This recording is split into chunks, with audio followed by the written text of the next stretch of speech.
মেয়েদের নিয়ে কিছু বাস্তব কথা শুনে যান এবং শেয়ার করে দিবেন। লেখাটা একজন পুরুষের, অথচ প্রতিটি লাইন মেয়েদেরকে উৎসর্গ করে লেখা। যে লিখেছে তার অর্ধাঙ্গিনী নিঃসন্দেহে ভাগ্যবতী। একটা ঘর ভর্তি কিছু মার্বেল ছড়িয়ে দিন, আর একটা কোনায় রাখুন কয়েকটি ভারী কার্টুন, আর একজন একজন করে কয়েকজন পুরুষ এনে বলেন তুমি যে কোনো একটি কাজ করবা, হয় একটা একটা করে মার্বেল কুড়াও, নয়তো পড়ে থাকা 3টি ভারী কার্টুন সরাও। আমি একটা পুরুষ হয়ে বলছি, একটা একটা করে মার্বেল কুড়ানোর চেয়ে ভারী কার্টুন সরানো আমার জন্য সহজ কাজ না। আমরা শুধু সহানুভূতি থেকে মেয়েদেরকে ঘর ঠিক করে দিইনি, বরং আমরা জানি আমাদের ধৈর্য কম, শক্তি বেশি।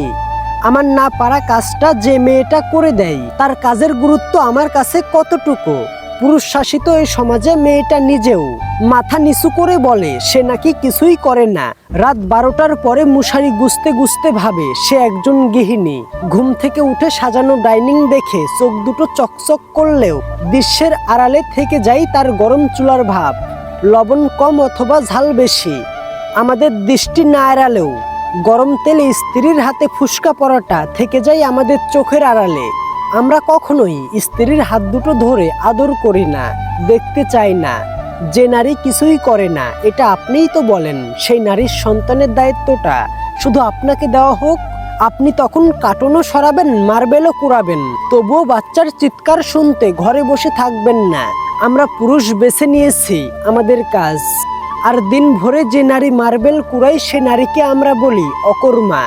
যেই নারীর স্বামী নেই সেই নারীকে আমি মাটি কাটতে দেখেছি, কিন্তু যেই স্বামীর স্ত্রী নাই সেই স্বামীকে আমি ঘর বাড়ি সামলাতে দেখিনি।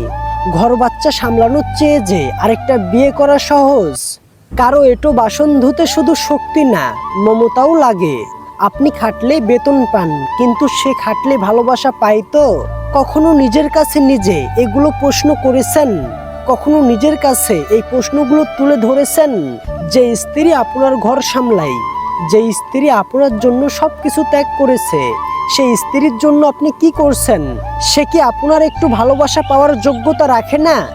যে স্ত্রী তার ফিগারের কথা চিন্তা না করে আপনাকে বাবা হতে সাহায্য করেছে, সেই স্ত্রী কি ভালোবাসা পাওয়ার যোগ্যতা রাখে না? একটা কথা প্রচলিত আছে জানেন, নারীরা চোখ থাকতেও অন্ধ আর মুখ থাকতেও বোবা। তাদের বুক ফাটে তবুও মুখ ফুটে না। কেন জানেন? কারণ তারা মমতাময়ী। তারা শুধু ধৈর্য ধরতে জানে, তারা শুধু ত্যাগ করতে জানে। অন্যের বউকে ভালোবাসতে গিয়ে সংসার না ভেঙে নিজের বউকে ভালোবাসুন, তাহলে দেখবেন আপনার সংসারেও সুখ শান্তি ফিরে আসবে।